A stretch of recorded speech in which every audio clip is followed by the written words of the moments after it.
Hi, I'm Susan Javinsky with Morningstar. Oakmark Fund manager Bill Nygren was recently a guest on Morningstar's The Long View podcast. During the appearance, Nygren talked at length about several stocks that he holds in Oakmark Fund's portfolio. Today, we're unpacking three of the names he talked about that Morningstar's analysts think look undervalued today. For those unfamiliar with Bill Nygren, here's what you need to know. Nygren and his team at Oakmark Fund are bottom-up investors who favor large company stocks trading at least 30% below the team's estimate of intrinsic value. They want to own stocks of companies that can grow their per-share value at least as fast as the S&P 500, and they like the managers who run the companies they own to think and act like owners themselves.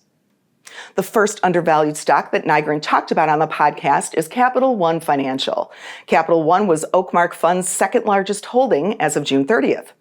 Nygren noted during the podcast that during the banking crisis earlier this year, he and his team re-examined all of their financial stocks, including Capital One. They found little to worry about at Capital One given the transactional nature of its deposits and a lack of mark-to-market risk. At Morningstar, we think Capital One has built out a narrow economic moat.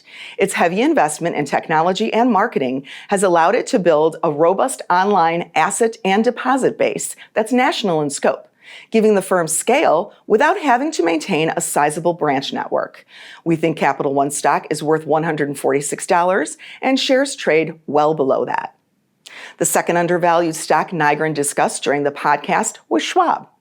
Nygren called the Schwab franchise fantastic, adding that Schwab is a lower-cost player in the wealth management space, which has allowed it to enjoy customer growth and growth of share in the wealth management industry.